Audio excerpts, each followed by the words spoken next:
Avez-vous entendu parler de la professeure allemande Ulrike Guérot qui veut recommencer l'Europe? Elle veut faire une république européenne basée justement sur les régions européennes et abandonner les États-nations. C'est un projet qui est en phase avec l'Europe qu'on imagine. De toute façon, le rêve européen fédéral, il était déjà dans certains écrits de Victor Hugo. Aristide Briand, la première fois qu'un Breton a été à la tête de l'État français, donc Aristide Briand, rêvait aussi d'une Europe. À l'époque, souvent, les gens prenaient exemple sur les États-Unis d'Amérique, qui est un pays qui a des défauts, certes, mais le fédéralisme aux États-Unis fonctionne bien. Et il pourrait fonctionner de la même manière en Europe. Et donc cette redéfinition de l'Europe, oui, bien sûr, on est pour, oui. C'est une utopie, mais la politique se nourrit d'utopies, elle court après les utopies. L'Europe, même si elle est très imparfaite maintenant, on n'imaginait pas, au sortir de la Deuxième Guerre mondiale, qu'on nous partagerait la même monnaie et qu'il y aurait un début d'embryon d'armée européenne.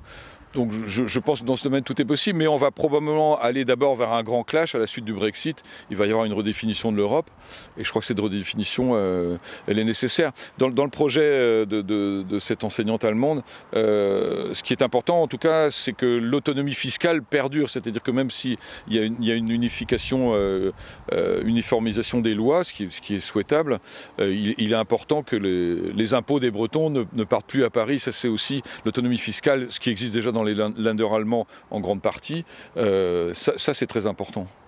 Donc il y a des élections qui arrivent l'année prochaine, les élections européennes, suivies par les municipales. Comment vous envisagez ces élections? Pensez-vous qu'il y a des circonstances plus favorables aujourd'hui qu'en 2014 aux dernières... Pensez-vous que les circonstances sont plus favorables à un parti comme Braise Europa aujourd'hui, enfin l'année prochaine, surtout pour les municipales, parce que les européennes vont être au niveau national, mais pour les municipales, pensez-vous qu'il y a une opportunité pour un parti breton comme Braise Europa de sortir des 3%? Oui, je pense que pour tous les mouvements bretons, pas seulement Braise Europa, au moment des municipales, il y a quelque chose à faire. Moi, j'ai déjà participé à 2 campagnes municipales à Rennes, 2008 et 2014, et j'ai vu l'évolution des discussions sur les marchés. C'est quand même très important d'aller à la rencontre des gens. Et parler d'autonomie en 2008 à Rennes, c'était bon. Moi, on était associé à un mouvement politique français, le MoDem. À l'époque, j'étais au Parti Breton, et franchement, les gens nous prenaient un peu pour des martiens, quoi. En 2014, quand on a parlé d'autonomie, et là, on a parlé d'autonomie fiscale. C'est une terminologie qui est importante. Les gens acceptaient de nous parler et avaient envie d'en discuter. Et l'idée que Paris ne ponctionne plus tout l'argent avant de le redistribuer plus ou moins bien, ça compte pour les gens. Donc ça, c'est des choses qui ont évolué. Et il y a autre chose qui a évolué pour les prochaines municipales. Entre-temps, il y a eu ce qui s'est passé en Catalogne, il y a eu ce qui s'est passé en Écosse. Et n'oublions pas ce qui s'est passé en Corse surtout. Donc quand on va aller sur les marchés, quand on va organiser des réunions pour les prochaines municipales, là, les gens sont bien plus prêts à nous écouter. Et en plus, les citoyens français dans leur ensemble de la République française ont eu la droite décomplexée avec Nicolas Sarkozy, la gauche, on ne sait pas quoi, molle, on va dire, avec Hollande, et puis le grand n'importe quoi du macronisme. Et à un moment, ils ne savent plus où donner de la tête. Et je ne pense pas, en Bretagne en tout cas, qui vont se jeter ni dans les